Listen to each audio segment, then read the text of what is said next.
बालाजी संस्थान सुलतानपुरा विकासाचा रोडमॅप फक्त कागदी असू नये, त्यासाठी स्वतःला विकास कार्यात सर्वांगीणपणे झोकून देणारे नेते हवे. आणि असे नेते आज भारतात अगदी बोटावर मोजण्या इतकेच आहेत. या सर्व नेत्यांची जर यादी केली तर बच्चूभाऊ कडू हे नाव कायम अव्वल असेल. विकास कार्य म्हणजे निव्वळ दानधर्म करणे, देणग्या देणे नव्हे, तर तळागाळातील जनतेपर्यंत विकासाची गंगा पोहोचवणे होय, असं प्रतिपादन करणारे बच्चूभाऊ कडू यांनी त्यांच्या मतदारसंघात विकासाचा रोडमॅप खऱ्या अर्थाने प्रत्यक्षात उतरवला आहे. बच्चूभाऊ कडू हे भारतीय लोकशाही आणि भारतीय संविधानाला बळकटी देण्यासाठी विविध उपक्रम राबवत असतात.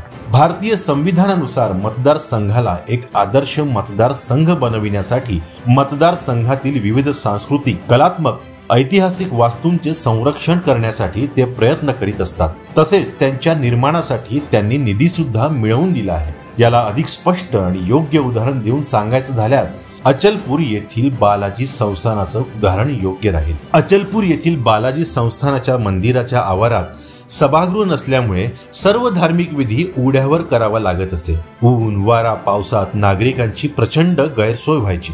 मतदारसंघातील कलात्मक वास्तूंची तसेच जनसामान्यांना होणारी गैरसोय पाहून बच्चूभाऊंनी विविध स्तरावर बैठकी घेऊन आपल्या प्रश्नांचा शासनाला सातत्याने पाठपुरावा केला. त्यांच्या या पाठपुराव्यामुळे शासनाने बालाजी संस्थानासाठी तब्बल 2 करोडपेक्षा अधिक रुपयांचा निधी मंजूर केला.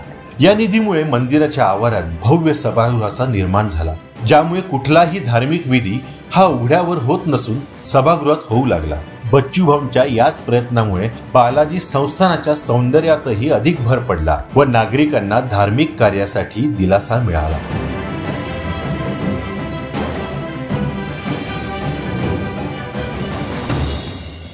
नमस्कार, मी मनोज रमेश करुले, बालाजी मंदिराला लागून राहतो. इथे खूप सारे किल्ले आहे, मंदिर बांधलेलं आहे आणि इकडे पण किल्ले आहे, रोड वगैरे भरपूर काम केलेले आहे.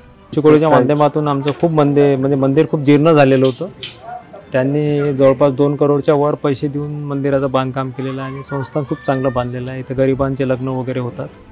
साधारण माणूस म्हणून तो बहुत बढिया आहे आणि ते राजकीय असूनही साधारण माणसासारखेच वागतात आमच्यासोबत. मग ते दिव्यांग आणि म्हणजे कुठेही गेले तर काम चालूच राहते त्यांचं. म्हणजे कोणी गेलं, दिव्यांगही गेलं, कोणीही गेलं तरी काम होतेच त्यांच्याजवळ. बस हे सर्व शक्य झालं बच्चूभाऊंच्या कार्यतत्पर प्रयत्नामुळे आणि कर्तव्यदक्ष पाठपुराव्यामुळे.